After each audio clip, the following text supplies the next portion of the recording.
Well, hello again. I just wanted to take a little bit of time to go ahead and talk to you guys. This thing pops up every time. It always freaks me out. Normally, when I'm cruising on Wattpad and somebody asks me a question or something like that, I'll normally just respond to kind of let that be that. Got a couple questions today, and one of them made me actually want to do a video. Normally, a lot of the comments that I get on Wattpad are very supportive, or they're very kind of just general questions, nothing too major, which is fine. I'm going to talk about two, and then I'm going to get to the real purpose of the video. It is what made me want to throw on a little bit of makeup this beautiful, bright, early Sunday morning and do a video. My hair's doing this weird thing. I'm not sure what it's doing here, so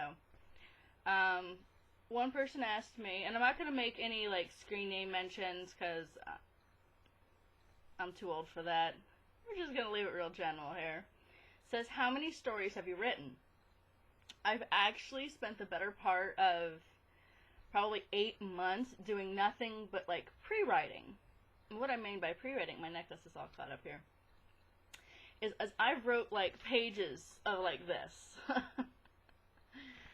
And if you can't read my handwriting, don't feel bad. Many can't. But when I say pages, I mean there are literally just notes and notes and notes that I've written. Story ideas, when I'm writing the next chapter in a story, just ideas and concepts. A lot of them, they don't work out. I have probably started 12 stories that have never gotten past the first couple of chapters. If I think it's worthy enough to go on Wattpad, I'll throw it on there. And then I kind of judge the reaction. If I get a bunch of reads from it, I'll keep writing it. If not, it's not worth the time then. Second question is there any truth to your story, My Roommate's Brother? No. I've never had a roommate that I loved her brother.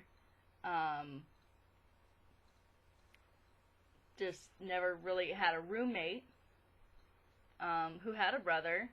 So that never became a situation to where I could say, oh, I was in love with my roommate's brother. So, no. There are some certain things that are in that story that are based on experiences that I've gone through. None of which being involved with a brother. It was never like my best friend's brother. It was never my brother's friends. It was never anything like that. The last one that I'm going to go ahead and throw in here is really the whole reason for this video. Normally, I'm used to a little bit of hate mail. It doesn't really bother me. I kind of take it all in stride, but this one just kind of took it off the deep end. So I'm going to read you what this individual wrote. I keep looking at a pad here. You're wondering what I'm looking at, because I wrote it down so I wouldn't be shifting between screens here. First says, I've read all your stuff and it's super girly. Your stuff is, you write about love and all this crap, but I bet you're nothing more than a 17-year-old fat emo kid with nothing going for yourself. You'll probably just die cold and alone. First and foremost, it made me laugh. So if your purpose for sending me that was to hurt my feelings, you failed. I don't know what the term emo kid really means anymore. If it means that I listen to, metal and punk and like screamo or whatever, sure, then I'm an emo kid.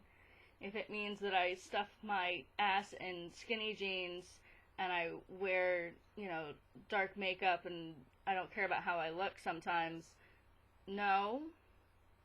So I don't know where you're getting emo kid from. 17? Does this look like the face of a 17-year-old? There's a picture of me on my profile, and yes, that's the real me. This is not a 17-year-old face. It's not the 30-year-old face that I really am, but it's not a 17-year-old face.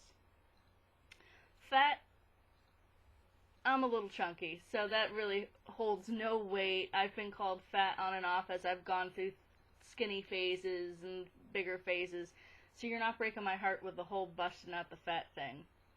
The funny thing that I find out of this entire statement is the fact that you claim to have read my stories. So you read my stories enough to know that they're super girly. 2 questions.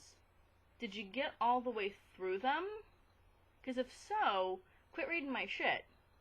Apparently you don't like it and you just want to pick it apart. So you're wasting your time and your breath by reading it and telling me how bad it is. Because frankly, I don't care. I didn't write it for you.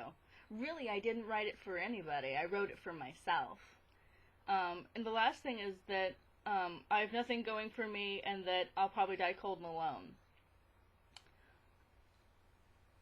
I'm married, so I'm far from gonna die cold and alone. I mean, I'm aware marriages don't always work and shit happens and whatever, but I haven't been alone in a long time, so I don't know where you think I'm gonna die cold and alone. I mean, I may die cold and alone. You never know. You know, I could be 90 years old.